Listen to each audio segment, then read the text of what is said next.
Very good afternoon, dear colleagues. Welcome to the Professional Development Program on the National Education Policy. आप सभी को पता है कि ये हमारा 10वां बैच है जिसमें हम विभिन्न मुद्दों पे राष्ट्रीय शिक्षा नीति के विभिन्न मुद्दों पे हम आपसे बातचीत करते आए हैं, आपके साथ रूबरू होते हुए आए हैं। और उसी कड़ी की आज ये चौथा इंटरेक्टिव सेशन आपके साथ है जिसमें हम बातचीत करेंगे एक बहुत ही महत्वपूर्ण मुद्दे पे। मैं doctor Ali Asgar, staff training and research institute में इंस्टीट्यूट ऑफ डिस्टेंस एजुकेशन में सहायक प्रोफेसर के पद पर कार्यरत हूँ। और आज हमारे साथ महत्वपूर्ण बिंदु जो है राष्ट्रीय शिक्षा नीति की वो है 4-year अंडर ग्रेजुएट प्रोग्राम। और आप सभी को पता है कि मल्टीपल एंट्री एंड एग्ज़िट का जो प्रावधान है नेशनल एजुकेशन पॉलिसी में उस पर ख़ास तौर से बात की गई है। और उसी सिलसिले में 4-year अंडर ग्रेजुएट प्रोग्राम पे भी एकेडमिक हल्के में काफ़ी चर्चा है और उस पर बातचीत हो रही है। और UGC गाइडलाइंस जो है यूनिवर्सिटी ग्रांट कमीशन की गाइडलाइंस वो आ चुकी है। और आज इस मुद्दे पे बात करने के लिए हमारे साथ मौजूद हैं रिनाउंड प्रोफेसर जो आपके साथ पहले भी विभिन्न प्लेटफॉर्म से विभिन्न माध्यम से आपके साथ इंटरेक्ट किए होंगे। प्रोफेसर सुदीप रंजन झा जो प्रोफेसर हैं फिजिक्स के इंदिरा गांधी राष्ट्रीय मुक्त विश्वविद्यालय में स्कूल ऑफ साइंसेज में। 30 साल का तजर्बा है इनके पास पढ़ने और पढ़ाने का, साइंस सब्जेक्ट का, और स्पेशली ओरियल सिस्टम के साथ इनका काफ़ी गहरा संबंध है। और सर ने इग्नू में विभिन्न पदों पे starting from the lecturer, now he has reached up to the level of professor and his area of expertise is on designing and development of and delivery of different academic programs, use of ICT in teaching and learning, and apart from his domain area, that is physics. Sir has various publications to his credit. He has about 10 research papers and various research papers he has presented in various national and international conferences. Moreover, sir has been a member of Board of Management at IGNOU and member of various board of school boards at Indira Gandhi National University like School of Sciences, School of Humanities, School of Engineering and Technology, School of Law, and School of Agriculture, and so on and so forth. So with these words, I welcome Professor Jha to this session and he will be before you within a few seconds. Please wait.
Hello and good afternoon to all of you, and let me begin with thanking Dr. Asgar for his kind words.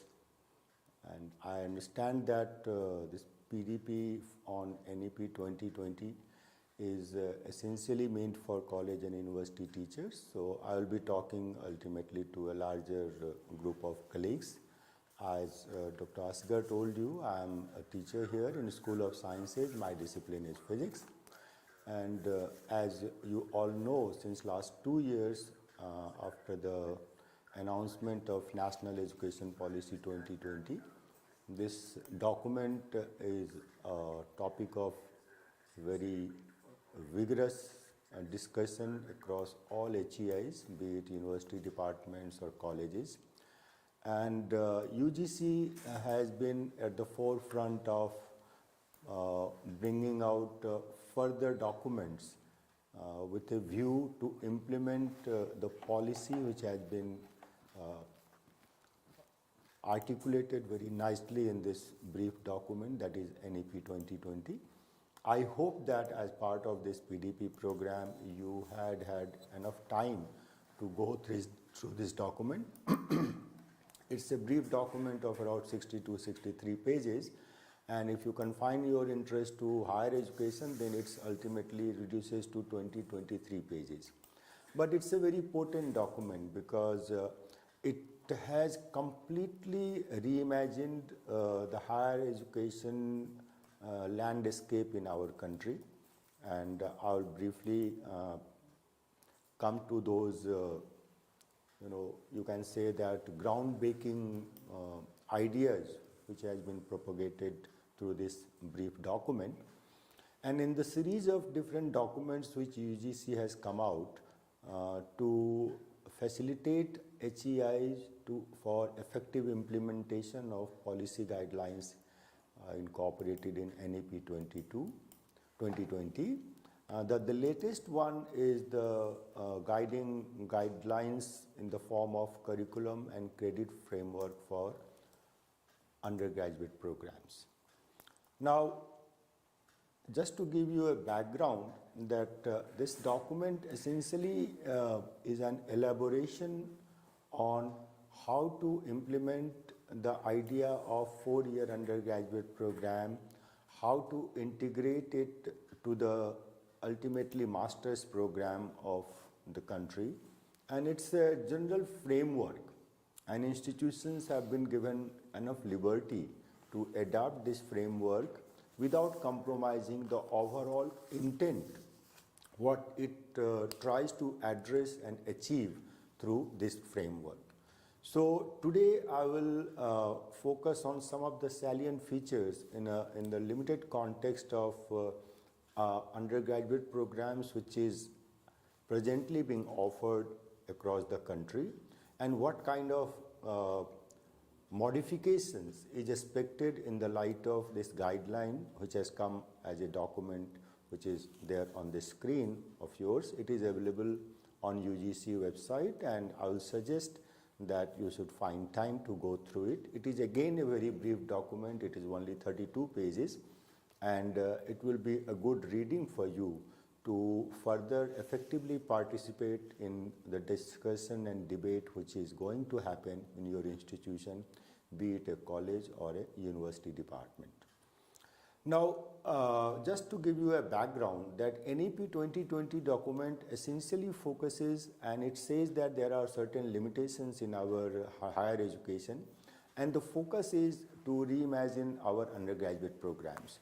And they have listed certain limitations, and these are the measures. They say that if we think of higher education institution, restructure them, restructure the institutional structures, restructure the curriculum, then what ultimately it will lead to is a good undergraduate program which will be helpful for people who are pursuing those undergraduate programs, and our graduates who comes out from this new undergraduate program structure will be more effective citizen who will be an asset for national development as well as his or her personal growth and well-being. So that is the whole idea. And in that, to achieve that thing, they have listed certain action points, so to say. First is that multidisciplinary higher education is the utmost priority. As of now, if you reflect on your undergraduate curriculum, which is in place, whether it is in the form of new CBCS based undergraduate programs which certain universities have adopted and running since last 5-6 years, including my own institution IGNOU. We are also offering CBCS based undergraduate programs. There are certain other institutions also, but a large number of universities in our country have yet not adopted CBCS, and they are following their earlier pattern of undergraduate program. So one thing which comes out very clearly from the earlier undergraduate program structure is that the focus on discipline or subject-based knowledge was the paramount. The entire undergraduate program consisted of mostly subject-based knowledge, one subject, two subject, in case of honors, more of a subject than other subject, which is we used to know as subsidiary or minors and all that. So that structure is thought to be revisited, and the idea is to offload some of the subject-based deep knowledge content at the undergraduate level and create a space for other learning experiences from other disciplines, from the areas of vocational studies, from the area of skill enhancement, from the area of languages, and last but not the least, some value-added courses should also be taught to all our undergraduates, whether they are pursuing BA, BCom or BSc. So that is one of the important shifts. You create a space by cutting down on the subject-based knowledge so that you can give them exposure to other areas of studies which is perceived as an important requirement for the national development as well as for the well-being of the graduates who are going to come out of the system. Therefore, what they say that institutional restructuring will be the precondition, because as on date we are working in silos, in the sense there are science colleges, there are commerce colleges, there are arts colleges. The moment you intend to go for multidisciplinary higher education, which entails that a science graduate should have opportunities to study certain courses in commerce and certain courses in humanities and social sciences, and vice versa. So how these unitary kind of a university and system, mostly colleges, will address and make their undergraduate program multidisciplinary? That is one challenge. That has to be attained by going some kind of an institutional restructuring. Next is that NEP as well as the new document I am going to discuss in detail. The intent of the document that it is not necessary that everybody who has entered undergraduate program need to go for higher studies, be it master's program or be it research program. There are many exit points given, and you can study till you find it interesting, and while you study you can make up your mind whether you want to go further or you want to terminate your studies and go to the world of work. So that is secondly, it also says that it is not necessary that all institutions necessarily be a research university, or universities can decide that what is going to be their priority, whether teaching is their priority or research is going to be their priority. Accordingly, the intake and the kind of undergraduate and postgraduate program they offer, that will be decided depending upon the prioritization. It does not mean that universities and colleges will be exclusively either research university, college or teaching. What is being meant here is that what is the priority of the institution, that is another aspect institutions should decide for themselves and develop in terms of a institutional development program. Next is the curriculum restructuring. That is what has been suggested in this document, and the intent of that restructuring is to integrate science, social sciences and humanities, and everybody gets into undergraduate program, and depending upon what are his choice of subjects and discipline specific courses, that will ultimately decide what kind of a degree he or she gets. Also, it requires that every commerce graduate need to study some of the science courses, some of the humanities and social sciences courses, and vice versa. So there is nothing like, if you have decided to go for BSc, you have no exposure to any course at undergraduate level which comes from social sciences, humanities and commerce. It has been made a mandatory part. That again I will come when I go to the structure they have proposed in this document. And then there is a strong focus that somehow while people are doing undergraduate program, they must have some exposure in the form of internship to the world of work. They must spend some time with the society or with the industry as part of their undergraduate curriculum. That has also been made mandatory. And last but not the least, as I told you, that it is not necessary that anybody who is admitting himself or herself to undergraduate program need to complete the entire program and go for the higher studies. There are very meaningful and useful exit points starting from first year, after 2 years, after 3 years and after 4 years. That is another important point which has been suggested in this document. So this curriculum and credit framework undergraduate program, which document I am going to discuss, it says that now there will be 3 kinds of undergraduate degrees. One will be at the end of 3 years and the degree will be awarded as UG with major in one of the subject. The subject can be of your choice. It can be history, it can be physics, it can be commerce. And then there are detailing that what kind of minor and other things will be there, but you will be awarded a degree after the end of 3 years with UG undergraduate with major in one of the subject you decide to study all through 6 semesters of 3 years. Second kind of undergraduate degree they foresee is it will be called 4 years undergraduate degree with honors. Naturally, the subject in which you want to be called honors holder, you have to study more of the courses of that subject.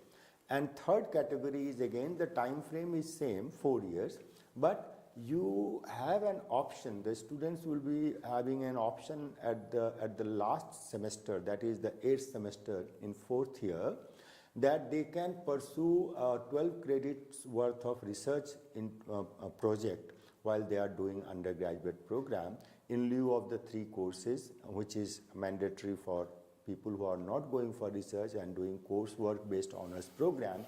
So that research will prepare them to go for higher studies. So from the very structure you can see that even within undergraduate nomenclature, they are saying that only those who are keenly interested in research and higher studies, only they should go for that. And for them, there should be some preparation at the undergraduate level itself so that they save time and do some more meaningful courses when they go for postgraduate program. So these are the 3 types of undergraduate degrees which has been envisaged in this curriculum framework which has come out from UGC as guidelines for restructuring undergraduate programs. Now, if you read this document, then there is something called creditization. I think those of you being in IGNOU, I am familiar with credit system because it was with us from the day one when the university started. All our courses and programs are credit based. But for those university systems who were not familiar with what this credit is all about, CBCS gave them an opportunity to know what accrediting the courses means. And it is an effort to induce some kind of standardization across the country in terms of learning outcomes and standardization of undergraduate programs. So with that thing in view, what this document suggests that these are the, on the left hand side, you will say that broad category of courses and then minimum credit requirement which is required from each category to ultimately get a 3 years degree. So there are now 8 type of broad category of courses. This is a major shift. If you look at your undergraduate programs right now in which you are teaching, you will find that at best only 2 category or 3 category of courses are there. You can say major, you can say that it is something similar to discipline specific honors, and minor you can always say that all honors students have to go do some subsidiary subjects which again come from a discipline. For example, physics honors people have to study certain courses in mathematics or chemistry or statistics, whatever is available in that institution. But now it is necessary for every graduate to have courses from these at least 7 types of courses. So this is a major shift, and you should, let me devote some time on this. Now, in the 3 years undergraduate program, you will say that minimum credit requirement is total 120 credits. Now, out of 120 credits, they have given 50%, that is 60 credits has to be earned from discipline specific course. Just to give you an example side by side, someone is going to have, let's say, history major, then out of 120 credits, he or she has to study 60 credits worth of courses in history. Then another 24 is further bifurcated into 12 plus 12. So another 24 from minor streams. So the history major student can decide that he or she will go for minor in, let's say, sociology. So out of 24, 12 credit he or she has to study from sociology courses, and remaining 12 is necessarily to come from vocational courses. This is another challenge for institutions which are unitary institutions. They have no clue what vocational education is all about, and in a sense it is an effort. This document as well as NEP also, if you read it carefully, there is a strong emphasis to mainstream vocational education. That has been incorporated in this structure by making it mandatory for every graduate to do at least 12 credit worth of vocational courses under the minor stream. Then third category is multidisciplinary. I will come to that. Again, here the intent is that someone is doing history major and sociology major, they are debarred from taking multidisciplinary courses from social sciences. They are now required to take multidisciplinary courses worth 9 credit from beyond that broad category of disciplines. So they have to go beyond humanities and social sciences, and they have to pick up courses from science, commerce, mathematics, computer science, etc. So by that requirement, it is now made mandatory for every graduate to not only learn one subject in detail, that is in this case the example I was citing, history, but also to study some of physics and some of commerce and some of mathematics under this multidisciplinary category of courses. Fourth is ability enhancement. Ability enhancement courses essentially mean for languages. The focus of this document is that a student should have opportunity to learn at least 2 languages, and the focus of language teaching should be more on communication skill than from the literature in that language. So that focus has shifted slightly, but it essentially contains 2 courses or 4 courses of languages and communication skill in that language. Any two languages can be any 2 language of your choice, and whatever is available in the institution you are studying. Fifth category is skill enhancement. Skill enhancement courses was also a part of CBCS scheme, which large number of universities are following. That has been retained here. Idea here is that the graduates should be ready for the world of work. Their employability should go up as they pass out with a graduation certificate. Instead of subject-based knowledge, they should have some skills which is useful and needed in the market and the economy, so that their employability goes up. Sixth category of courses, value-added courses. It is again common, and they have listed that from which area these value-added courses will come. Some of the areas are that environment is one such area, climate change is another area, then ICT is another area, then knowing your country in a different perspective is another area, knowing your heritage, knowing your culture, knowing your tourism, everything related. So those value added courses again are compulsory, and it has to be taken by everybody. It is not a, earlier it used to be a domain of social sciences to know all these values, but that is not the case. Those value added courses has to be taken by everybody, whether he or she is doing BA, BCom or BSc. And last but not the least, I told you that this undergraduate program requires that all graduates must have some experience of actual place of work, be it industry, be it society, be it any vocation, be it NGO. There are n number of activities going on in the society, so they have to move from out of their college and university campuses and go to the society and the field of work to know and get a first-hand feeling what the world will be once they graduate and come out of the college and university system. So that exposure again is compulsory, and all these components are compulsory. It is compulsory for all the stream, arts, science, humanities and commerce. So this is how this has been structured. So you can see that there is a complete shift, and how this will be implemented by someone sitting in a college whose college is an arts college and who is offering programs at best up to honors level in arts subjects, right? So they must be wondering that where from all these courses and where from all these teachers will come. So I will come to that issues and challenges later on. Now, slightly different from this is 4 years undergraduate program. Here again you will see that load of discipline has gone to 50%. Out of 160, 80 credit courses has to come from that discipline area, be it history or physics. And similarly, all other things remains constant except for the minor.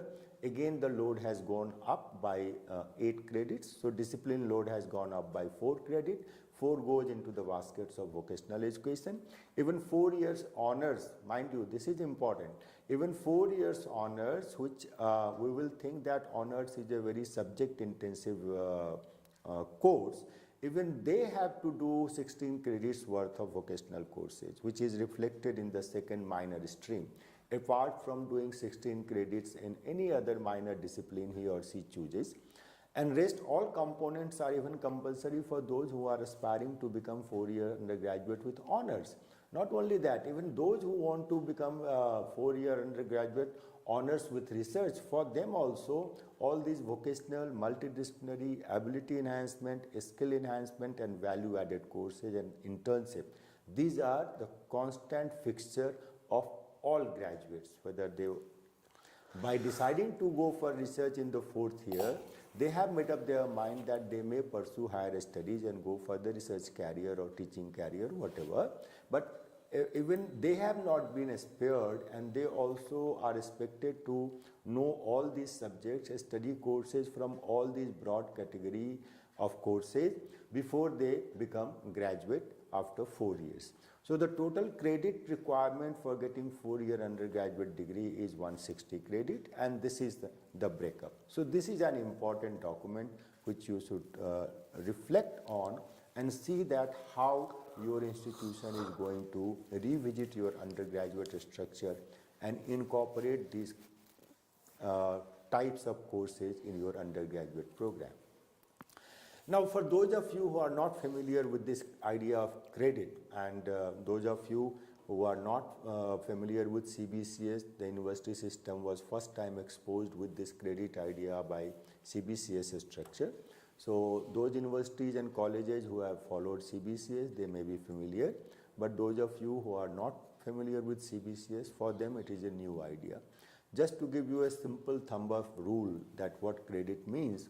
1 credit means that as a teacher you take a 1-hour class, right? So in a semester is typically of 15 weeks. Now things are being talked in terms of semester rather than annual system. So in a 15-week semester, if you cover a content, cover a course by taking 1 class per week of 1 hour, then the content you have covered over the period of semester, that is 15 hours, that will be given 1 credit. That is the definition of 1 credit, and it is directly related to the content a teacher teaches in 15 hours classroom lecture. And in terms of a student time also, this document defines that 30 hours of a student time, which includes 15 hours of attending the class and 15 hours self-study, the content a student can assimilate and understand and comprehend by devoting 30 hours, that content should be given 1 credit. So now you go to the syllabi of your course. So if you look at the syllabi of your course and you find that this syllabi you can cover in, let's say, 30 hours of classroom teaching or 45 hours of classroom teaching. Accordingly, that syllabus will be of a course which will be worth 2 credits or 3 credits. If you think that this content will require 60 hours of classroom teaching, then that syllabus and that course will be assigned 4 credit course. So that is how credit system works. And by doing that, you have to see that if at the undergraduate level, whatever subject you are teaching at your college or the university, your entire undergraduate curriculum for 3 years must have courses worth 60 credits, right? I told you in the previous, this one, if you can see the column 3, the major core courses has to be of 60 credits. So undergraduate curriculum for, let's say, history, for 3 years undergraduate has to be 60 credit course. Accordingly, you will devise your curriculum as well as give different credits to your courses. Same holds true for honors. It has to be go up to 80 credits. And in case your institution is not in a position to offer research worth 12 credit, then there is an option of offering 3 courses instead of research project, 3 courses of 4 credits each.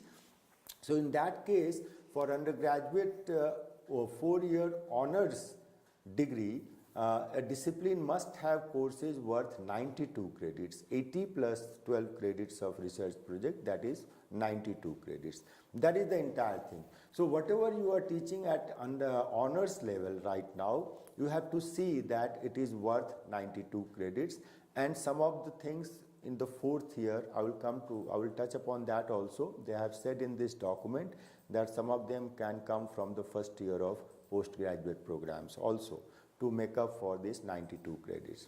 And typically in this document, and now this issue is almost settled, that a student's credit load per semester should be 20 credits for undergraduate and postgraduate program.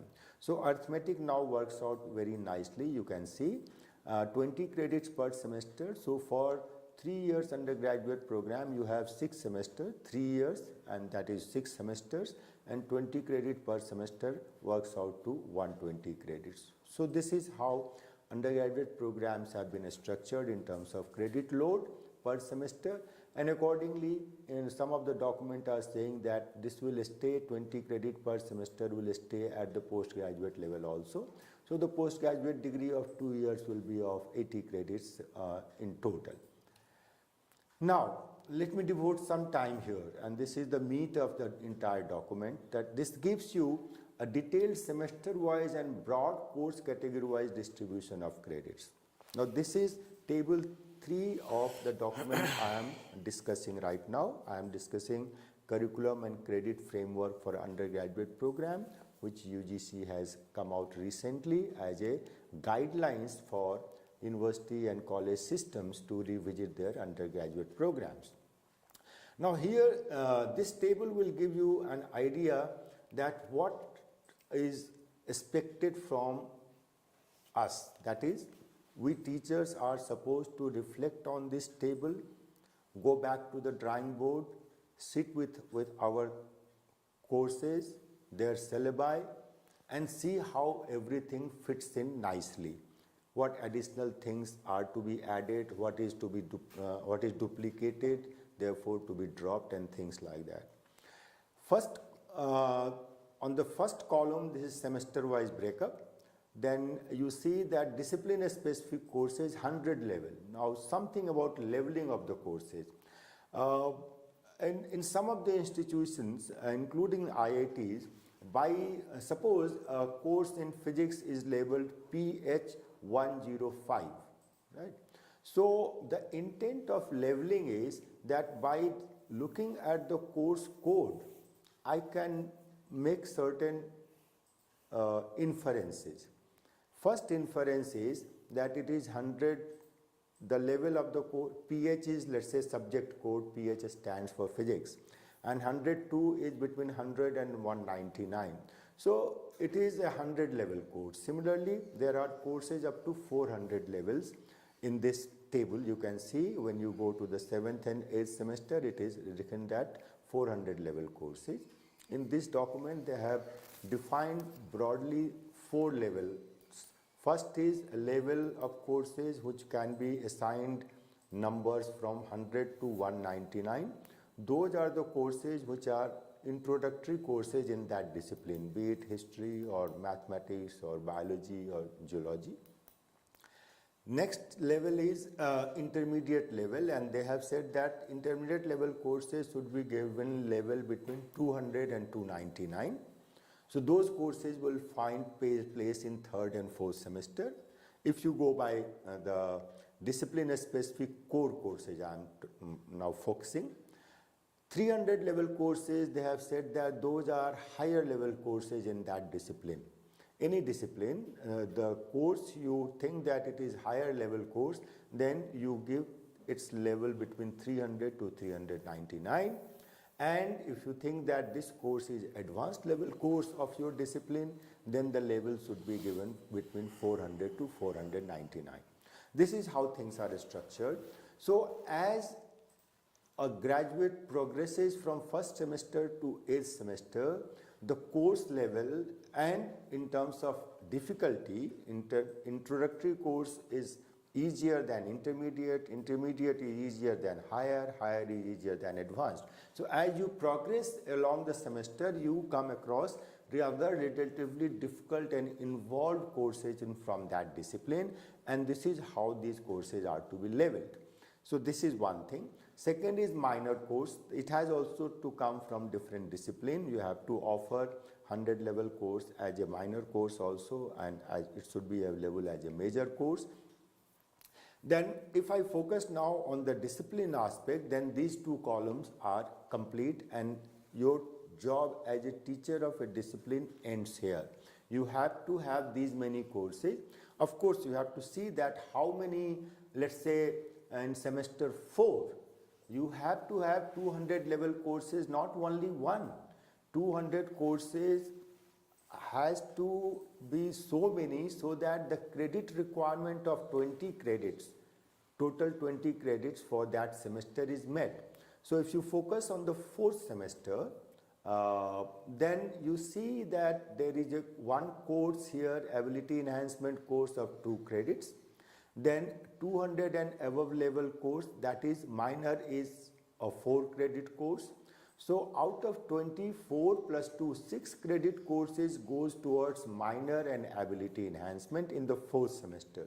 So in the 4th semester, you are left with 14 credits. So you must have 200 level courses, as many, so that it makes at least 14 credits available to the students. So the student in 4th semester from, let's say, history will have to take at least 2 4 credit courses, rather 3 4 credit courses and 1 2 credit course. Then only his or her requirement to have 20 credits in that semester will be met. So it is like that. Only the level is written. It does not mean that you have to have only one course there. The number of courses will be decided that by how many credits are left in the quota of major. So that is how it is structured. And rest is a matter of details. You can see I have listed earlier that there are 7 categories. Here also you will see that in this table the column numbers are 7. So all those courses which were listed here, they are placed here differently, and why they are placed here differently, that is also interesting. Let me explain. Now this document also says that after 1 year the student can exit. It's written there, exit 1 is UG certificate provided they secure 4 credits in work-based vocational courses. Now, suppose I have entered undergraduate program and after 1 year for any reason I want to exit. So this document and NEP both says that let the student's effort which he or she has put in 1 year in the institution, it should be certified and rewarded. So you give, if they want to exit, give them a UG certificate, and once you give them a UG certificate, they can go to the world of work. Therefore, the courses in first 2 semesters, you will see that the student will have exposure to all kinds of courses. In first 2 semesters, you will see that no column is left blank. They have to study. Therefore, the idea is that even after 1 year, if one is exiting the system, he is having exposure to a wide variety of knowledge areas, subject areas, work experience, skill enhancement, language, value-added courses, apart from the subject he or she is studying under first and second column of this table. So that's a beautiful idea, so to say, because the person is going out in the world of work with a good preparation, so to say. Although the exposure to whether it is vocational or skill is not that much, but he or she is sensitized to all areas of studies which undergraduate is expected to learn as he comes out of the system as a graduate. Similarly, as you go up, you will see that all those other columns other than discipline columns starts becoming blank. So the idea is that all these compulsory components, similarly there is an exit after 2 years, that is after 4th semester, and this exit at this time the student will be awarded UG diploma. There are 2 provided, mind you, again that is intended to make them more employable in the sense that doing 40 credits is not sufficient to get a UG certificate. Over and above these 40 credits, the students are supposed to also do 4 credits of vocational course. Then only they will qualify to get UG certificate. That requirement remains even if they want to exit with UG diploma. Over and above 80 credits, they have to do 4 more credits of vocational courses to qualify to get the UG diploma after 2 years. So, in the nutshell, exit is not only with a piece of paper. Exit is with a sufficient preparation to enter the workforce of the country at whatever level you are exiting. Of course, if you are exiting with certificate level, of course you can't aspire to get a kind of a job which a person with a UG degree of 3 years or someone UG degree with 4 years and research will get. But you are also qualified to fit in the ladder of employment opportunities which the industry and the society is offering you. So you are sufficiently trained in a way. So this structure is very, very nice in my personal opinion. I am so happy that so much of thinking has gone that no effort of the student, whether he or she has spent 1 year or 2 years or 3 years, at every stage his achievements should be rewarded and he should be prepared for a better, with a much better employability possibilities for him in the society and in the industry of the country. And they become very productive and useful citizens of the country insofar as country's development is concerned. So that focus remains intact in this kind of a structure, and this structure is nicely done. How it will be implemented, that remains a challenge. I will come to that later on. So in the nutshell, what is the salient features of this 4-year undergraduate program? The first is that there is an extensive spread in the learning experience by making everybody learn at least courses from 7 to 8 diverse areas. which earlier used to be at best 2 to 3 areas. So that is a wide horizontal spread in the learning experiences of students. That is the most significant contribution of this new structure, and that was there in a germane form in NEP-2020 also. So they have translated that idea very nicely in this format and in this document. Implementation, of course, that's another challenge. We'll talk about it later on. Second distinguishing feature of this document is that they have made a very clear-cut distinction that what a degree, if a degree contains minor, what does it mean? If a minor in a subject, what does it indicate to the employer or to the society at large? If a person is having a degree with major in a subject, what does it indicate? What does it reflect? What kind of achievement in the knowledge of that subject he or she is expected to have?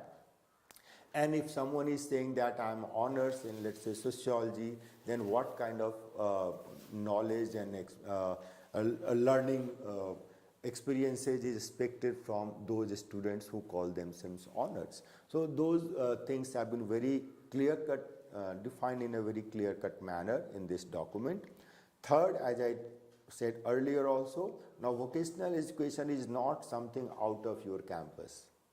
Now it's part of your higher education system, and it's a strong document in the sense that they want to mainstream vocational education in the overall higher education system of the country, which was not the case. Even now, vocational education is not given that much importance and value in the society as it deserves, as per NEP document, as well as this document has reiterated that importance of vocational education, and therefore its mainstreaming is one of the major focus.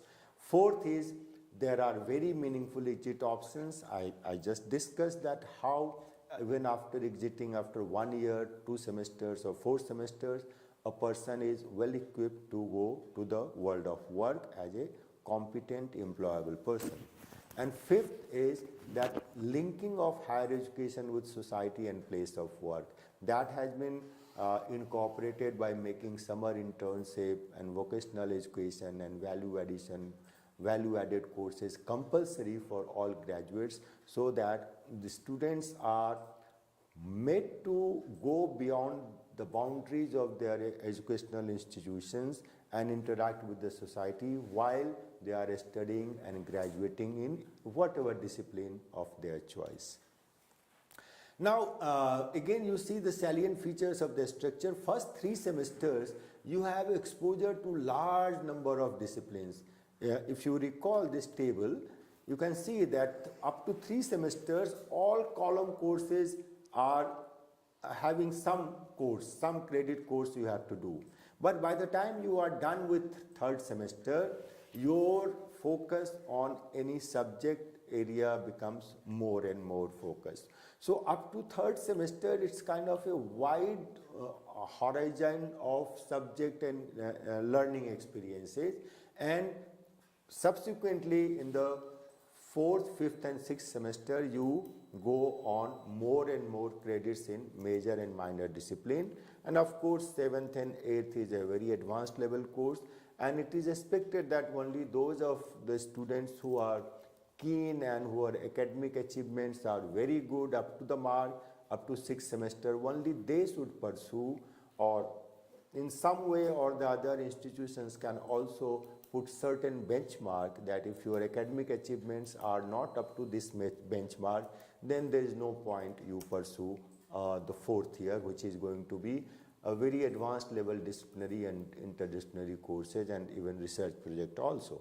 So the intent is that 3-year undergraduate should be a good exit point for majority of students, and only some of them who are very good at academics, which is reflected by their results, they should only be persuaded to go for higher studies by doing 4th year here as a honors course, and then pursue master's course of either 1 year or 2 years. That is still a matter of debate, and some document is expected soon on that.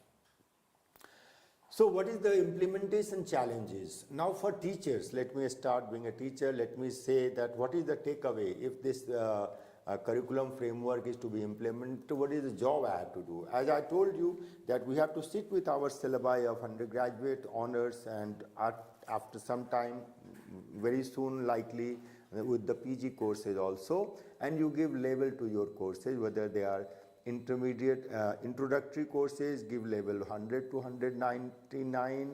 If they are intermediate, give 200 levels. If they are higher, give 300 levels. If they are advanced level, give 400 levels, and see to it that your discipline meets the requirement of offering 92 credit worth of different category courses. You have to back calculate that at what level, how many courses worth how many credits you need to have. So it's a kind of a back calculation one had to do, and I personally expect that UGC had come out with a model curriculum in case of CBCS. Something similar may come here which will make our life easier to find that what courses and what syllabi, what I am teaching fits in where. Another is creditization of the courses. Those of you who come from such institution, I have given you some idea what essentially credit means, and there is a reference point. You can always go back to UGC website. They have a complete structure for CBCS based courses, and the content at undergraduate level is not going to change drastically over the period of 5-6 years. There may be certain additions here, certain deletions there, but broadly the content area remains the same at undergraduate level. So that will give you some idea that what kind of syllabi is worth how many credits to that course. Third takeaway and work for the teachers as per this document is, this is most important, explore possibilities of offering skill enhancement, vocational and value-added courses from the discipline or in which you are a teacher, or in the department where there are multidisciplinary departments and schools that you can think of collaborating with other discipline and offer courses in any of these new areas. So that is going to be the most challenging work, looking at the landscape of higher education, which is essentially given. Undergraduate level education is given by colleges, and most of our country's colleges are unitary colleges by the name of Arts College, Science College and Commerce College. For such colleges, it's going to be a challenge.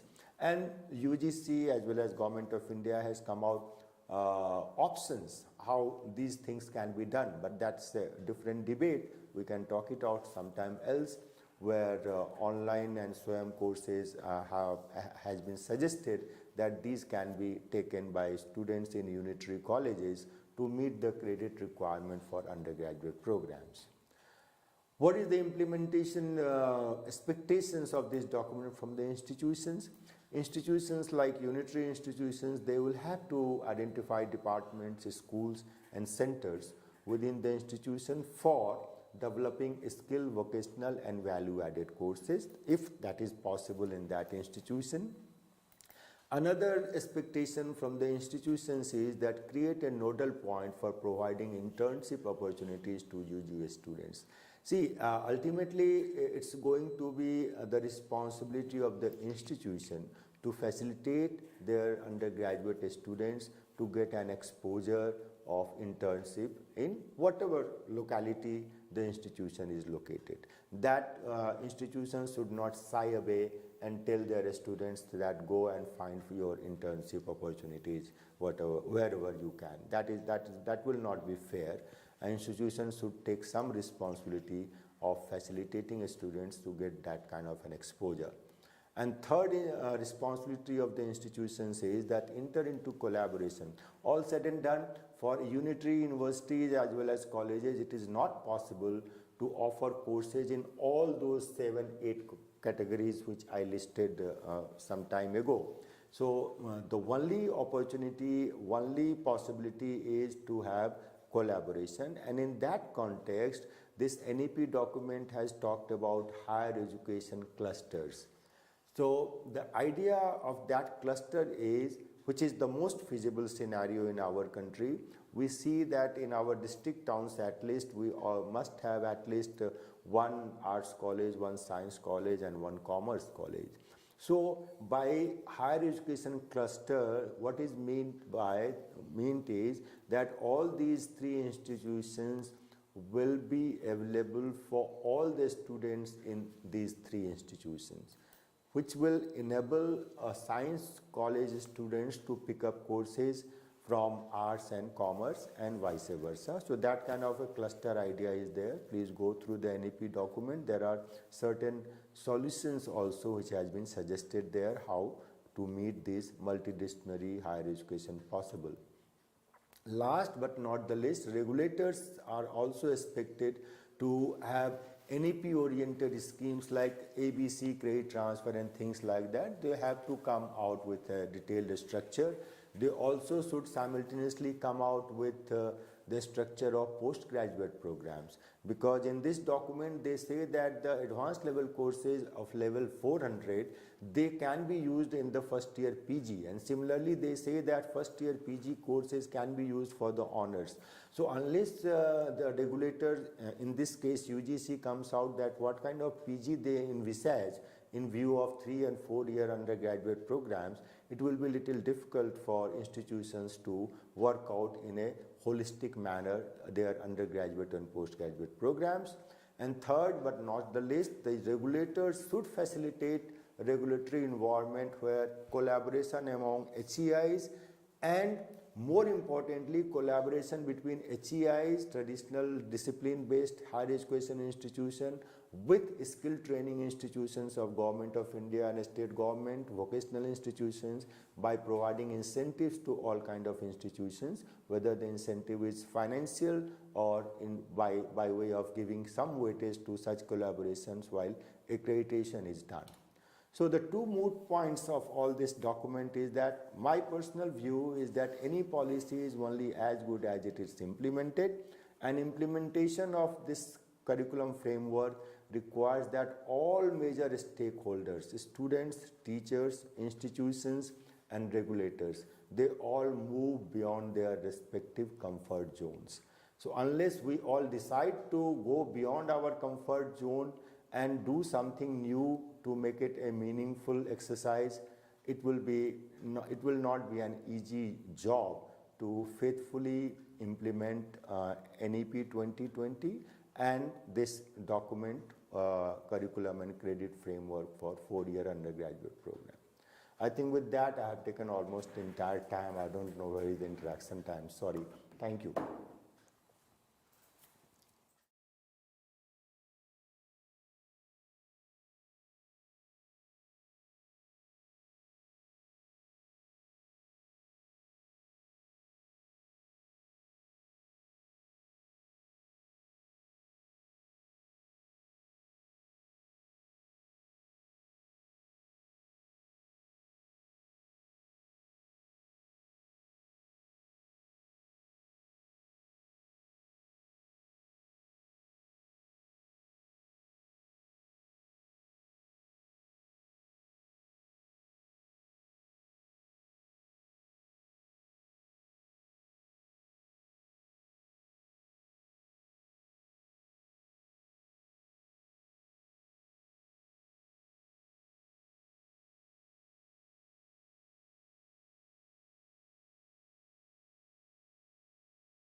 Thank you so much, Professor Jha, for very extensive and detailed discussion and presentation over the 4-year undergraduate program, and apart from that discussing various aspects related to that is multiple entry and exit points in different educational programs, what it has been proposed by the National Education Policy.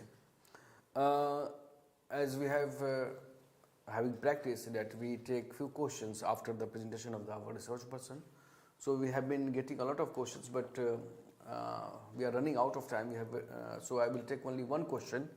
Professor Jha, that is related to one of our colleagues is asking that you talked about vocational education and internship as it is proposed in the FYUGP. For the colleges which are running in Tehsil and some districts, what are the challenges they are supposed to face, and what are the way out for those colleges to offer internship and vocational educations in their respective colleges? It's a very challenging thing, I accept. I mean, we are also grappling with this, and our problem is even more serious because we operate in open and distance learning mode. Fortunately for IGNOU, we are all across the country, so collaborating with local vocational institutions is not a tough job. But for institutions who are located in remote areas, I mean, even at the district level, I don't see any problem. Provided this idea of higher education cluster is given. See, I mean, in any kind of a collaboration, it has to be a win-win situation for both the parties, right? So therein, if you recall, I lastly mentioned that regulators, it's a job of the regulators of higher education institution. And, still we are working in silos. Ministry of Skill controls skill training institutions. Vocational, I don't know, there is ministry, but vocational, every ministry has a vocational component. Ministry of Industry, Ministry of Textiles. So, and then you have a Ministry of Education. So, I mean, first of all, they have to start talking to each other. And there are some progress. I mean, our university has gone ahead and have a MOU with Ministry of Skill Training. So, Ministries of Education and Ministry of Skill Training have started talking. Similarly, others have to talk. So, ultimately, and then regarding internship, see, we should not be very worried. Internship, you just have to sit down and visualize. That's what I said, that the institutions will have to find a nodal person, nodal committee, who can think that locally what kind of exposure will suffice. And it is one very low load. 2 credits is hardly 60 hours, right? So 60 hours of meaningful experience. It can be any, I mean, you send your students to schools. But the only thing is that you must have a curriculum that what they will go and what they will do there. And whatever they have been assigned to do, how will you examine them on that? So that is the lesser thing. But vocational, of course. And vocational, by very word, we mean that you need to work with hand. Some kind of a vocation you need to train yourself. Yes. It is not like soft skill. So that is a challenge. But we also know as a teacher that there is a large number of vocational institutions, ITIs and skill training centers in the country. Though it's more of two different institutions start talking to each other rather than availability of resources. That's my view. But still, if we have not done something till now, it's little difficult to enter into new domain. So that's what I said. That is matter of, coming out of our respective comfort zone. And then, of course, you need support of government as well as regulators so that these things are facilitated in a meaningful manner. Okay. Yeah. Thank you so much, Professor Jha. On my personal behalf and on behalf of all our colleagues who are joining live on the Swayam Prabha channel, we are very thankful to you for sparing your valuable time and sharing your experiences with all the participants of National Education of Professional Development Program in National Education Policy. Dear colleagues, as per our earlier practices, after this session we shall be running 2 recorded videos for all of you. First video, which will be transmitted just after this program, will be on curriculum and pedagogy, and the another video which will be available for you, that will be on the holistic and multidisciplinary education and multiple entry and exit points. So do watching. We are running out of time, so we'll be signing off. Thank you so much.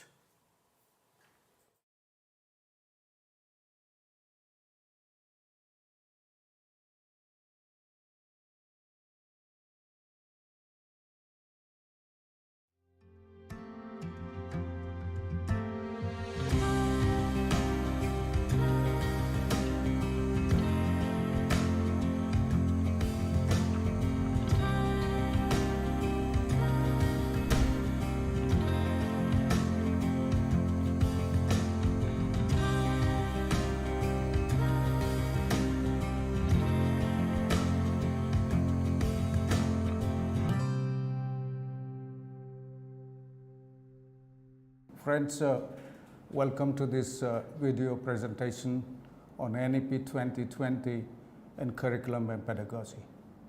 We as teachers, we all have been teaching all through our career. We have been doing our curriculum course design in certain ways, and we have been taking care of teaching learning, whether we are teaching face-to-face, online, blended, and otherwise also. NEP 2020 stipulates some of the very innovative ways of doing things, and I will highlight some of them, and therefore it takes care of the holistic and multidisciplinary perspective that NEP has been talking about. What you see on your screen is that the main thrust so far pedagogic curriculum is concerned. The National Education Policy 2020 talks about Indian culture and values, indigenous knowledge, Bharatiya Gyana Parampara, regional and local languages, local dialects at the school level, even in college and university level, also teaching in local language, even the professional areas of medical science, engineering, and so on and so forth. It talks about pedagogy in context, putting theory into practice, almost 50-50 formulation that 50% should be diverted towards internship as well as activities, student engagement, and practicum. Multidisciplinary, I'll talk about that, and holistic, interdisciplinary. Already the UGC has the outcome-based learning framework and graduate attributes, which we would also take into consideration. Accreditation of prior learning insofar as skill development is concerned, and transferring the skills or the credits for the skills with evidences available towards putting in more credits and giving exemption to those credits and take towards a certificate, diploma, or degree. Skilling and employability is the major issue, which is an integral part of teaching learning process and curriculum in NEP 2020.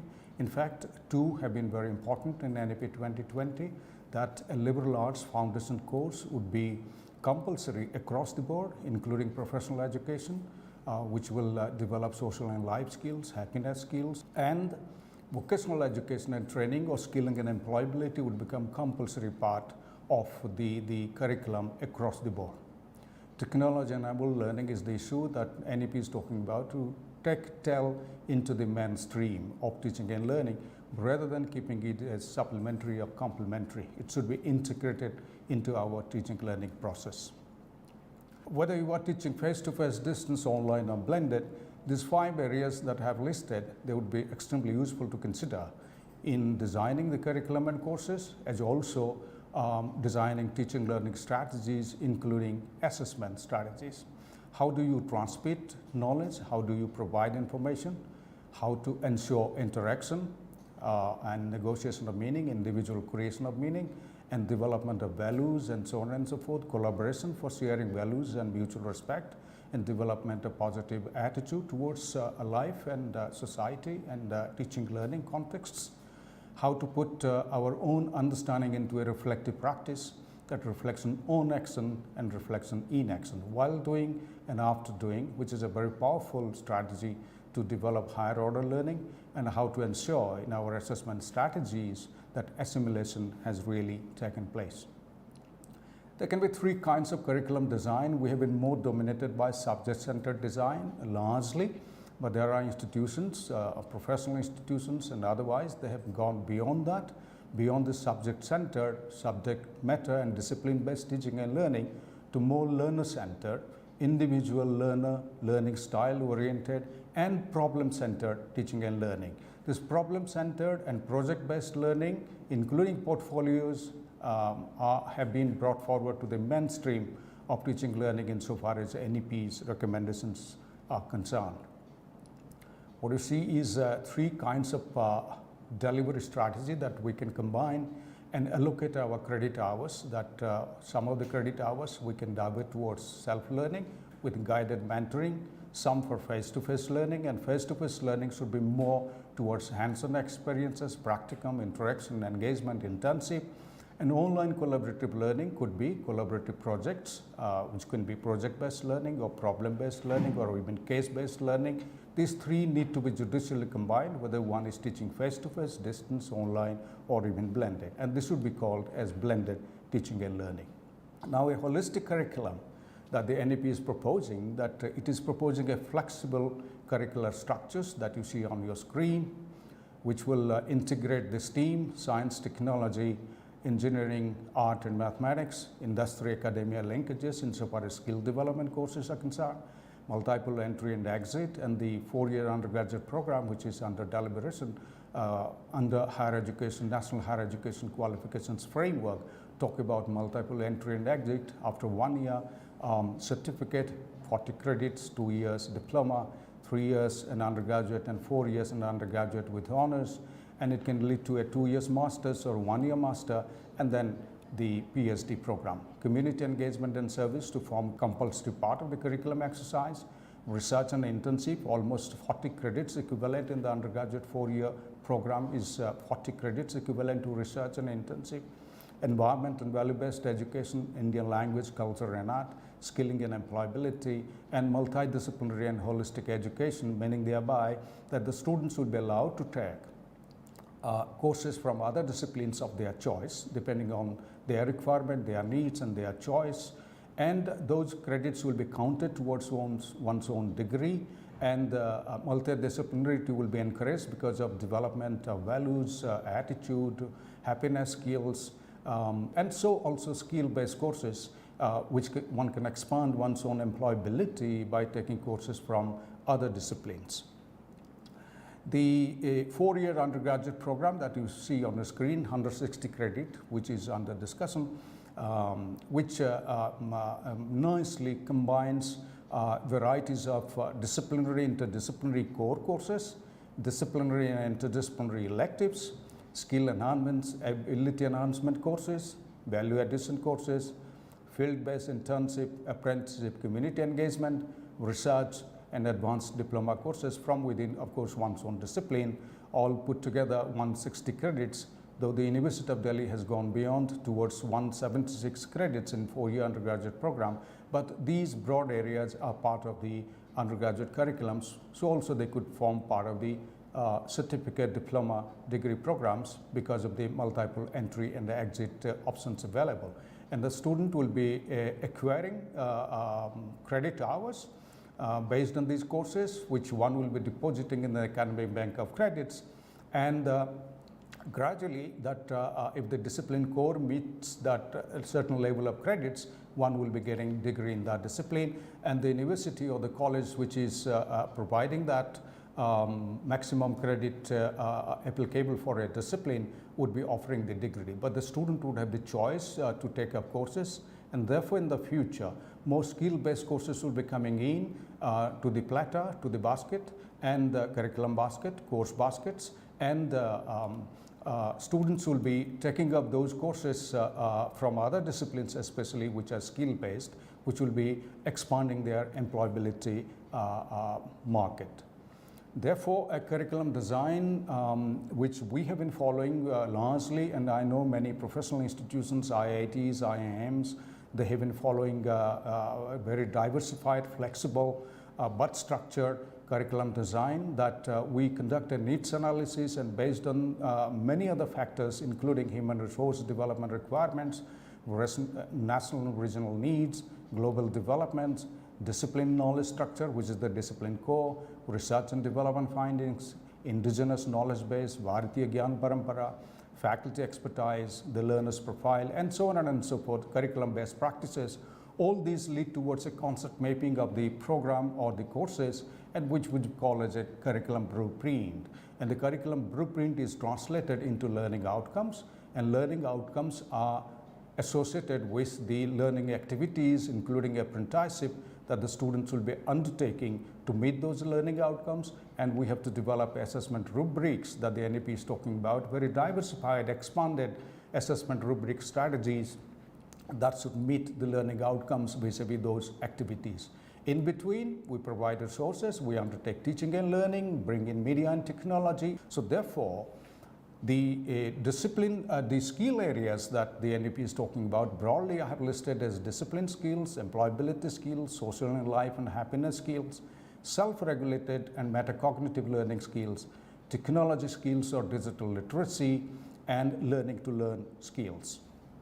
21st century skills they've been talking about. The NEP has talked about extensively on 21st century skills, which are basically communication skills, independent learning skills, thinking skills, critical problem solving, creativity, responsibility and ethical skills, leadership skills, digital skills, knowledge management skills, and as I said, self-directed learning, metacognitive skills, self-regulated learning skills, including happiness skills. So therefore, we need to find out the relationship between the curriculum mapping, concept mapping, 1, 2, the graduate attributes and learning outcomes derived from that, 3, the learning activities that we need to engage, design and therefore engage students with, including internship, which will carry forward or achieve the learning outcomes, and we have to develop authentic task and authentic assessment strategies or rubric which will assess those learning outcomes.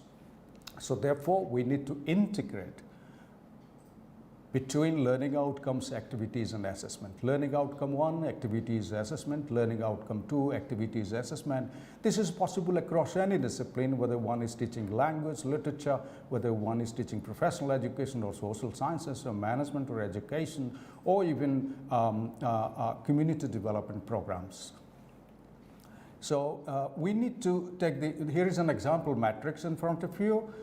We can take up help of any other matrix that you know, which doesn't matter, but what is important is that there must be a mapping of the courses and the modules and the units, their learning outcomes, the credit hours, activities and assignments which are associated with that course or the module, learning support that will be provided, the learning resources, print, audio, video, and face-to-face interaction, and the assessment rubric. Once we are clear about this matrix, it will be very easy for us to bring in multidisciplinary and interdisciplinary and skilling and employability into this with multiple entry and exit options available.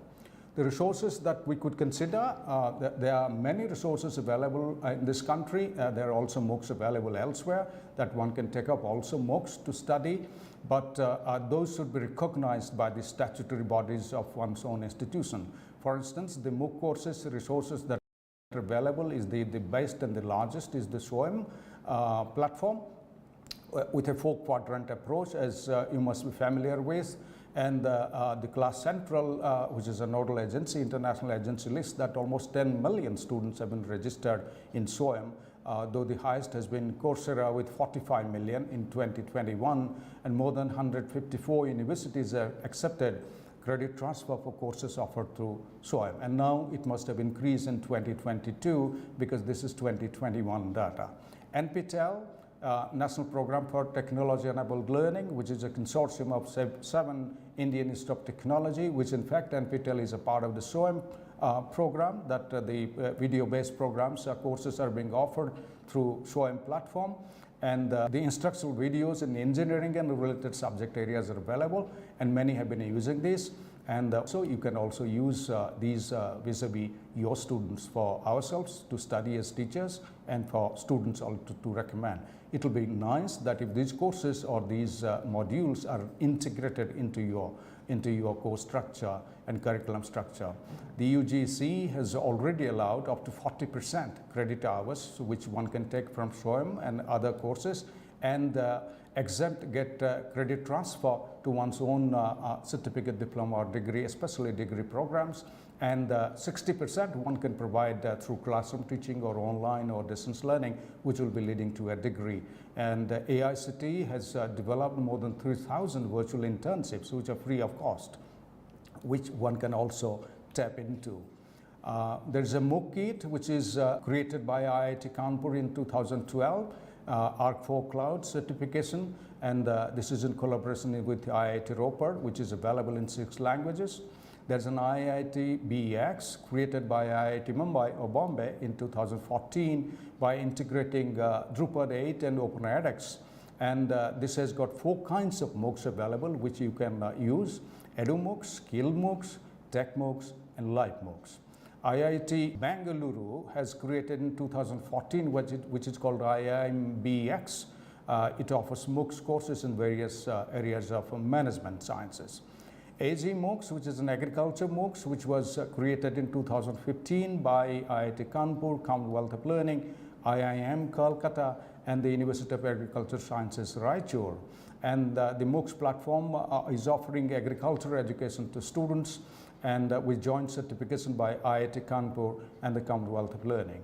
The Odisha State Open University created vis-a-vis SEMCA, with the help of SEMCA, a MOOC on training of academic counselors, which can be very useful for teachers to go through those books, that MOOC, even if one is teaching face-to-face. There is also VES Skills MOOC for banking and finance, with almost 2.5 million registered users.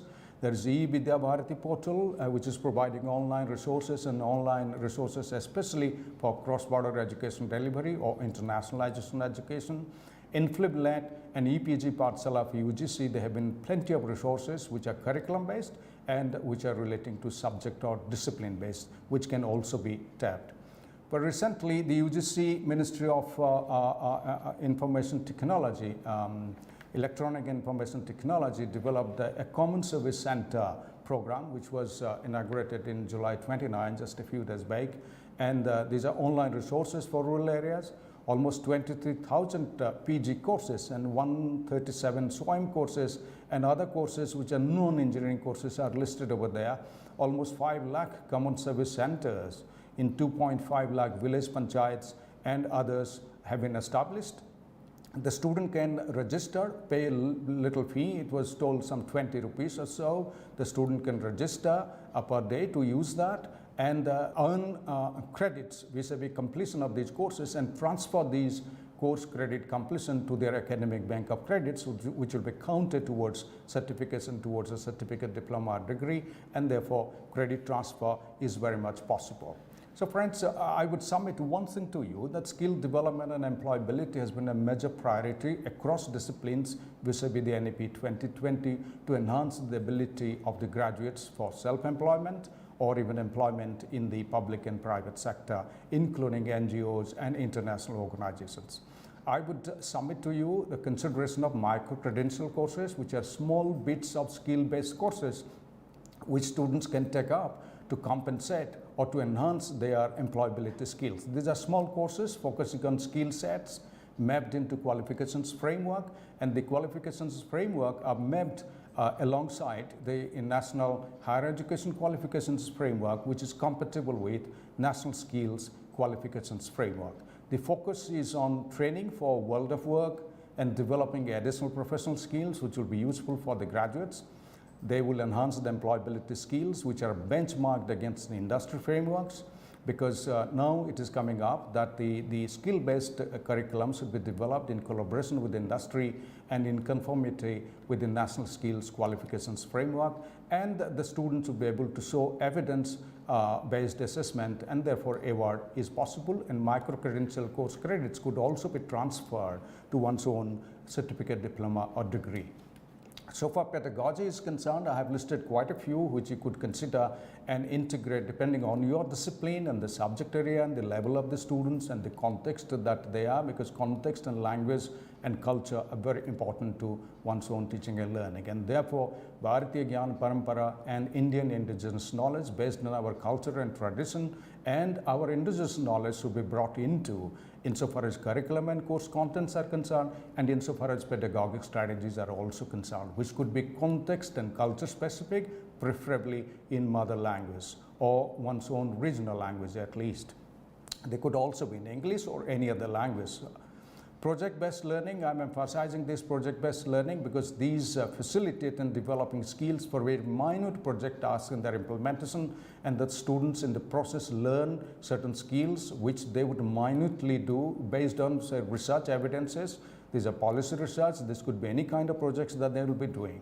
Case-based learning, besides project-based learning, I must also note that we should consider problem-based learning. So the problem-based learning and project-based learning should be brought to the forefront, which we are considering much less, except that in like a master's dissertation or a project or internship project, but this should form an integral part of teaching learning process all through the year or the semester.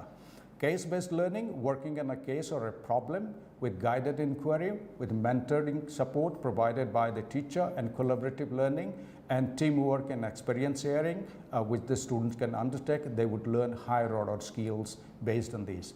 E-portfolio, portfolio as well as e-portfolio.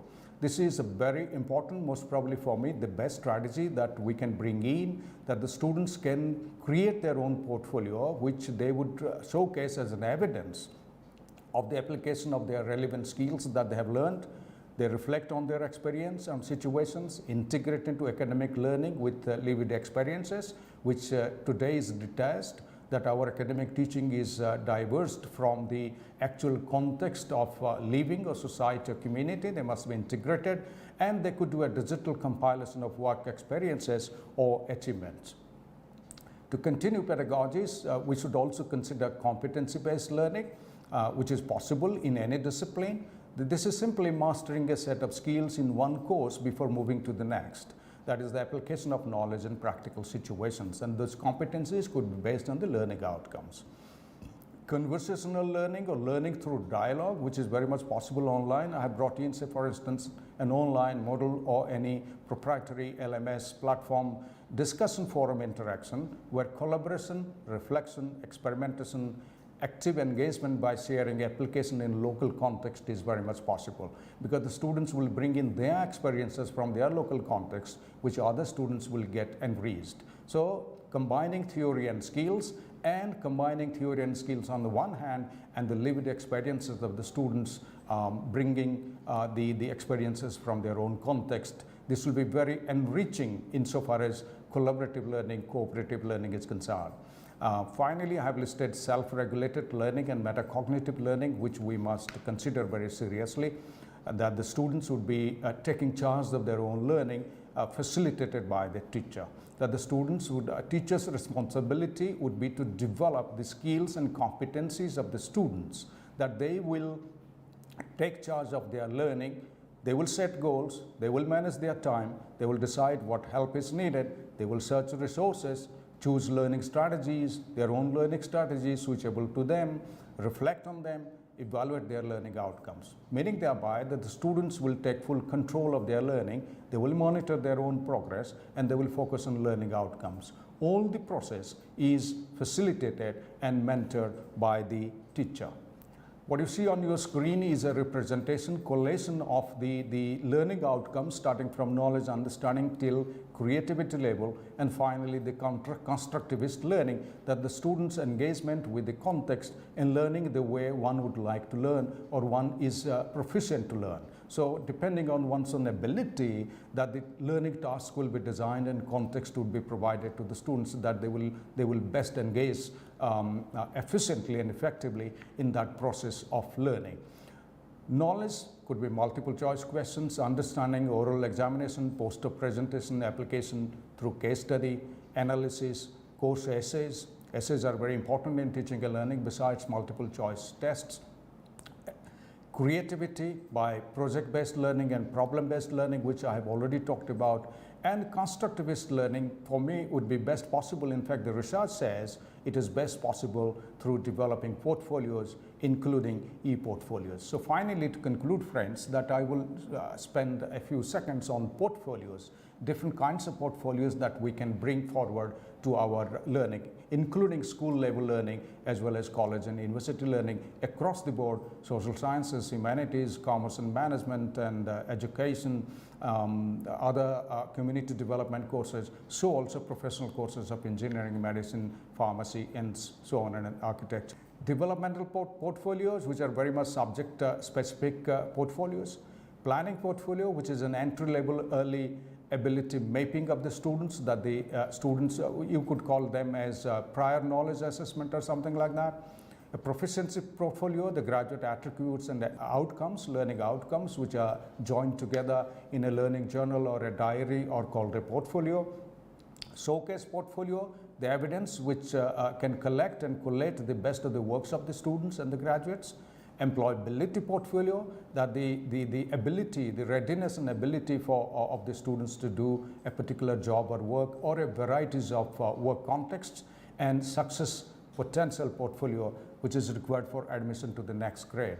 So friends, to conclude what I have said very briefly in this program, I have highlighted that we need to reconsider and qualitatively enhance our curriculum and course design and our pedagogies that will be used in translating courses into action, engaging students more, reflecting on their engagement, facilitating students to reflect on their engagement, and bring in more multidisciplinary courses, especially skill-based courses from other disciplines, even knowledge-based courses from other disciplines, value-based courses from other disciplines that the students would like to take up. And we should also design in such a way multiple entry and exit is possible. There are plenty of resources, some of them important that I have quoted over here, mentioned here, that the students need to be engaged with, and teachers need to bring those resources and build those resources into their teaching and learning within the classroom or even outside the classroom or at a distance or online and blended learning. And finally, I must submit to you that it needs a holistic planning of curriculum and course design for the holistic development of the students. I hope that you found this useful. You must read the NEP more, and some of the good practices that are coming up from different institutions from time to time to ensure that we are very much at what exactly we need to do insofar as our own curriculum design and pedagogic design and teaching learning is concerned. Thank you very much.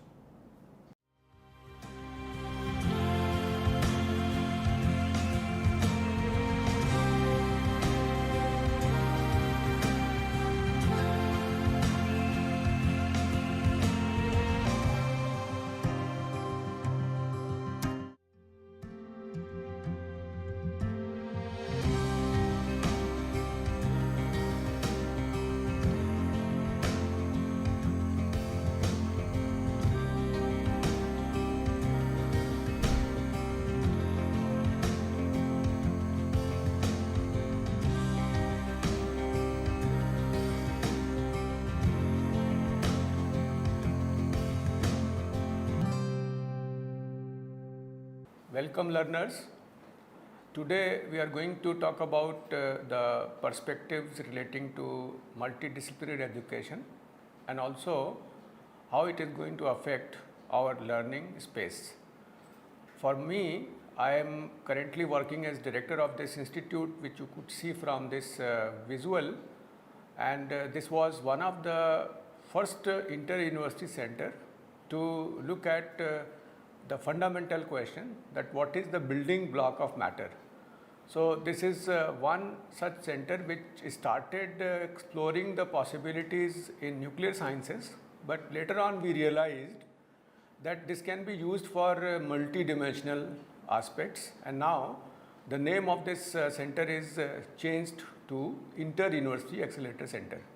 So when I talk about the evolution of Indian higher education, if you go back to the 5th or 6th century, to 5th century AD, there was Takshila, and this Takshila was established in Gandhar, which is now in Pakistan. The Vedas and also the 18 arts, which included skills such as archery, hunting, and elephant lore, they were taught in these school of learnings, law schools, medical school, and school of military science. The Ayurvedic healer Charak, he studied at Takshila.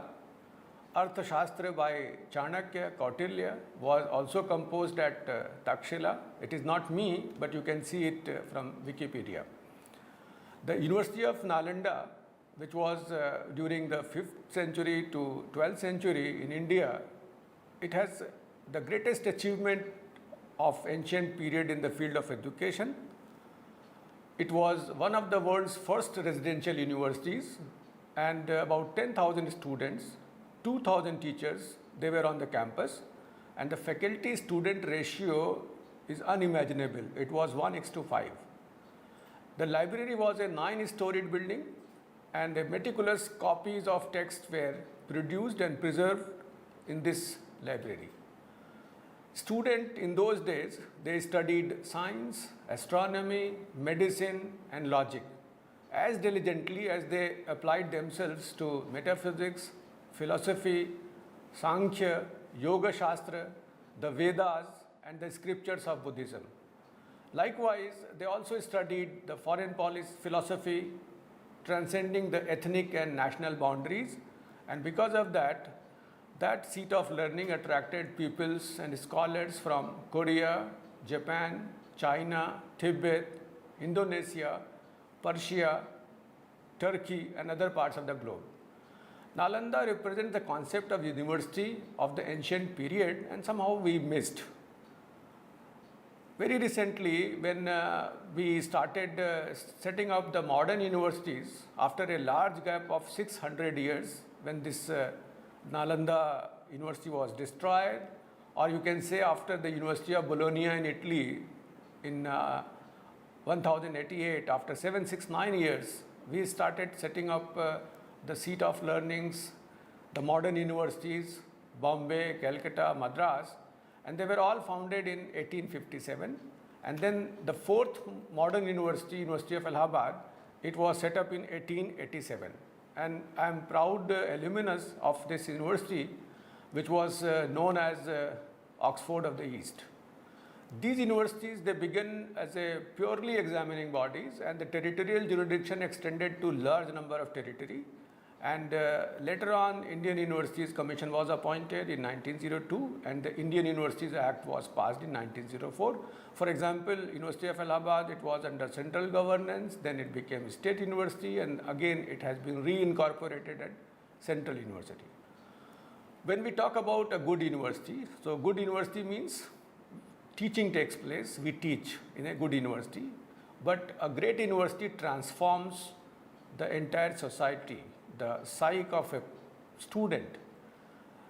Because of that, the good university only produces graduates, whereas the great university produces leaders of all walks of life.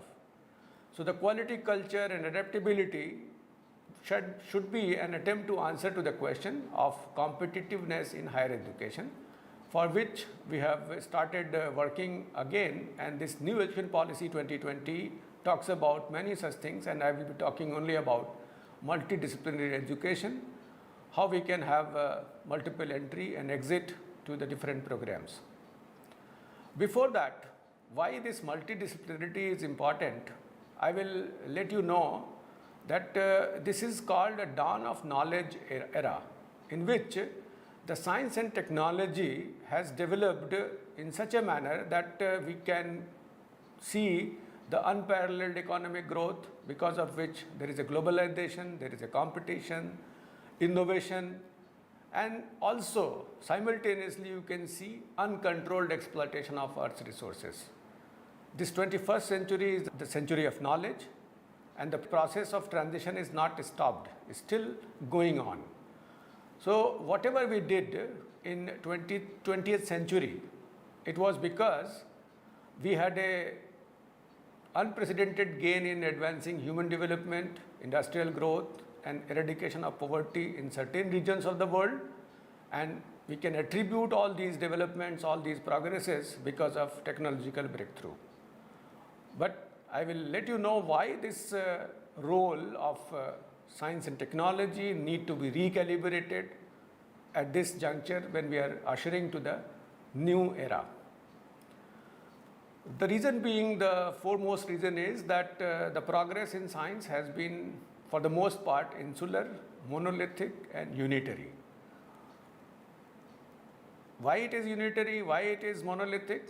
Because it has progressed in a exponential rate, and that rate is about 7% per annum. Every 10 to 15 years it doubles, and every half a century you can see a factor of 10 by which it develops. In last 300 years, you can see that it has developed a million times more. And if I compare with the evolution of society, that domain is 10,000 years. So you can always notice there is a phase lag. Science and technology has developed, has evolved at a very faster pace, whereas the societal evolution has remained almost stagnant, but this phase lag has resulted into many anomalies. So when we say that scientific revolution has outpaced the social revolution, not only for a few years but over a century now, because of that you can see many issues which are now bothering you. Maybe it is environment, energy, health, natural hazards, the species are getting extinct, the unsustainability which is in your consumption, and also because all these things you can see that inequalities are growing. The gap between haves, have-nots, those who know, those who don't know, that gap is growing, and there is a divide which did not come into sharper focus soon enough. And because of that, the paradox of our time is that despite the fact that we have spectacularly advanced in science and technology, the economic progress is unprecedented, we have improved in the quality of life, the inequalities which have grown up because of which the knowledge divide is there, and because of that you can see many of the part of the world is troubled. On the other side, without minding the scarce resources, we have started consuming at a faster rate, because of which the resources are depleting and the planet, the Earth planet, is at stress. And in very recently, this IPCC that was that recognized the climate change because of anthropogenic activities, and for which Nobel Prize was shared by IPCC and Al Gore, just to highlight that this unsustainability of our activities, which are because of our activities, human activities, the climate change is inevitable and it is going to bring many catastrophic changes in the society. This is one such example. If you visit any part of the country, you will find the water bodies which are at distress. None of the water bodies, the rivers, they are in the pure state of the form, and because of overconsumption, they have become unsustainable. Many of the cities across the world, even Delhi, that becomes gas chamber. It is difficult to survive in those days when the humidity and also this fume, the gas exhausts keep people bothered. The air quality becomes poorer, and sometimes it also helps many such problems which are due to this. So what we call, these are the effluents of the effluent. What we can do without using the single use of plastics, we are using without knowing how this is going to affect the environmental pollution, how the environment is going to get degraded. And very recently you might have also come to know that there was a foam which was floating when Eastern India people, they wanted to have a festival in Yamuna. So Yamuna was converted in a different, like we used to say it is foam filled with the foam. And many of the rivers, for example, Varanasi is known because there are two rivers, Varuna and Assi. Assi river is almost converted as a nala. So that is another issue which is bothering you, and we have to be mindful. The other important thing is the health and human being, they are affected because of epidemics, because of several terminal diseases, and because of the quality of life. The aging population is on the higher side, but we are not able to sustain their activities, and this is one such area in which we need to worry, and that is many of the species, they are getting extinct. So why this is happening, we need to look at this part, and because of that we have to have the phase lag which is there between societal lag and also societal evolution, and also the technological development need to be minimized to make people understand that we have to work for the sustainability of this earth. Another important dimension which has been added is because of the shrinking time domains. Way back in 1830, when Faraday discovered about the Faraday's law, It took more than 50 years to get it implemented in terms of some kind of technology, electricity. The DNA model, which was proposed by Watson Crick, 20 years took for genetic engineering to take forward. Very recently, when carbon nanotube by Ijima came in 1991, within 10 years it got implemented in logic circuits. So what you can notice that in the last 30 years, and if we compare the last 15 years, 5,000 years, the last 30 years are the years which have generated more new information as compared to the previous 5,000 years. So that is another area in which the time domain has shrunk, and you could see the number of different revolutions which took place when mechanical production started, the first industrial revolution, then second industrial revolution, then the third industrial revolution, and now we are at the brink of the fourth industrial revolution, which is based on cyber physical systems. So at the end of 18th century, this industrial revolution 1.0 came. Beginning of the century, this 2.0, 70s, 3.0, today it is 4.0, and the complexity level is increasing. The other important thing is that when we started working with the basic telephone, it took 75 years to reach to 100 million customers, but the games which are coming, the online activities which are going, in 1 month we can reach to 100 million customers. So that is another shrinking the domain, and for this, the changes which are there due to the fourth industrial revolution, we need to have different kind of employability skills. So these skills are necessary to survive in 21st century, because the trouble which is there, the troubled world, because of this knowledge gap, because of the galloping consumption. So the violence and terror, changing skill sets, the employability requirements, lifelong learning necessity, changing the learner profile, be it family structure from joint family to nuclear families to large number of demographic dividend, which is due to which gives you the adolescent concerns, and also the growth of knowledge, which I have just exemplified, the changed work environment, people have become tech savvy. We have to look at different ways by which we can access information, and also assessment can be done, and that necessitates the changes in our curriculum or pedagogy. We are also requiring different kind of thinking skills. It was not only rote learning which was predominantly utilized by the learners. We have to experiment, we have to compare, we have to invent, we have to go for critiquing, we have to go for interrogating, we have to go for judging. So these are some of the higher order thinking skills which need to be worked out, and you could see the earlier pedagogy heavily relied on the lower level of competencies, that was remembering, understanding, applying.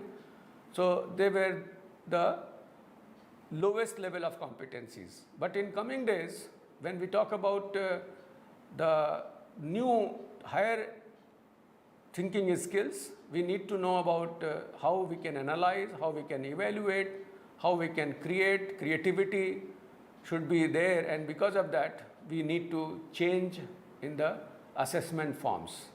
And for that, the focus in the new age science is not only addressing human needs and concerns, but also there are many opportunities which are described in form of UN Millennium Development Goals, for example, hunger, health, education, environment, that are linked with the global change research programs, that is climate change, energy issues.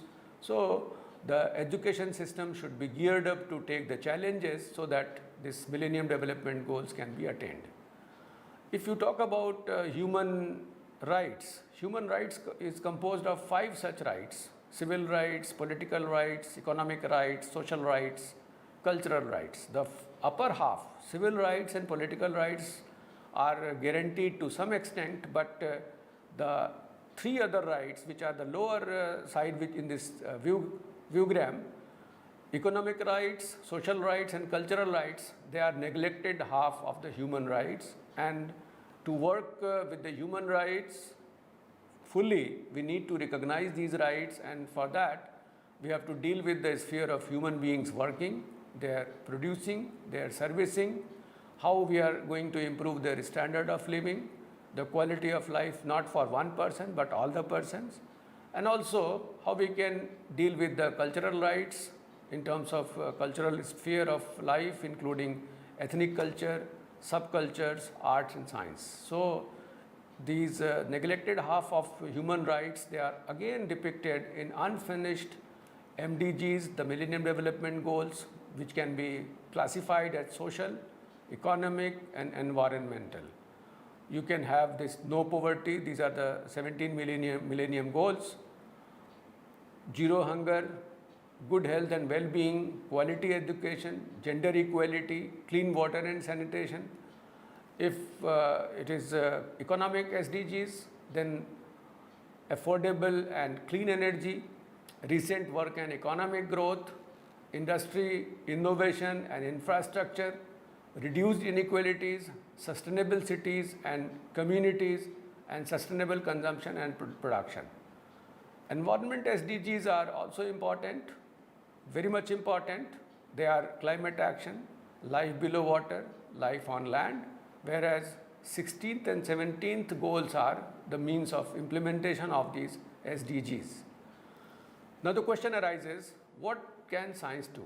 In the 21st century, we have to have a more inclusive view of science. It should not be insular, it should not be monolithic, it should not be unitary, and the conception that science is autonomous is now considered as unsustainable. So if we do not remove the phase lag between societal evolution and also the technology development, we are going to be faced with the several sustainability issues. So the new role of science talks about innovation by talking to other streams of knowledges with the science, keeping view the sustainable development part, for which we have to innovate, and for innovation we require higher thinking skills, which was missing in our sets of skills when we were simply focusing on remembering, understanding and applying some of the things. Now the science needs to shed its splendid isolation, and for that the societal engagement is required with the science. The policy linkage should be there, for which again innovation is required. So we need to have a synergy between scientific and societal progress, and that helps both science as well as society. Why? In science we get values, different methods to deal with, and different products which are sustainable. On the other side, unless otherwise society accepts the developments of the science and technology, it is equitably distributed, and also it also keeps in mind that unless otherwise it is sustainable, we are not going to use those products, or we have to minimize the uses. Then both science and society cohabit with each other, and because of that the science becomes responsible, transparent, and understand the full implications of new discoveries in the context of moral and ethical values and sustainability of our planet, whereas society sheds its cynicism and skepticism about science and recognizes its centrality for human good. So that means the compartmentalization of our education system, in which those who used to study only science, or even in the sciences, the branches were divided into biological science, life sciences, or mathematical science, or physical sciences, they were not talking to each other. And the problem, or the real problem, the solution of these real problems lie at the interface of many disciplines. It is not limited to only one discipline, for which we need to train a particular segment of the society or the student by simply giving some knowledge about the know-how, or giving the technical know-how to understand the technique and apply the technique for just for the sake of applying the technique. Instead, we should have good appreciation that where several such techniques will be required, by which we can actually solve the real problem and find out the problem which are needed for the sustainable development of our country. Another important thing is that if you look at the pass percentage and also the learning outcome, if you are good at understanding, the chances of failure will be minimum. If you don't understand, definitely the student is going to fail the examination. On the other side, this quadrant also gives you a kind of feeling that if you know better, if you have a good understanding, you will pass the examination. So on top, both the things are same. Like if you understand better, the chances of failure will be minimum and chances of passing will also be reasonably good. But why I am concerned about the fourth quadrant, and that is I am being modest, that poor understanding is there, but the people are passing the examination, and that number is not less number. That is also a sizable number of people who without understanding they write the examination and they get the pass certificate. So that is a matter of concern for all of us, and unless otherwise we ensure that the student has understood or the learning outcomes are achieved, this will be a simple example of getting some kind of certificate without knowing much. To handle those issues which I have just summarized, the new education policy has come forward with a new vision, and that vision is nothing other than the Takshila, the Nalanda vision. When we had all these things, that this policy is talking about holistic education, the futuristic education, the flexibility in our system that gives you value-based quality higher education, promoting access, equity, affordability, accountability, and also on top of that quality. Everything is required for developing good, thoughtful, well-rounded and creative individuals by enabling them to develop their character, ethical and constitutional values, intellectual curiosity, scientific temper, creativity and spirit of service.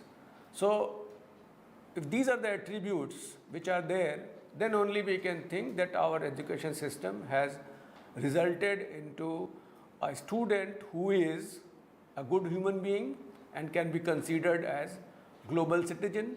So the concept of Vasudhaiva Kutumbakam is only possible if we have well-rounded individuals who are trained for their values, for their all-round development, with having all kind of intellectual curiosity, and that is what is needed out of this system.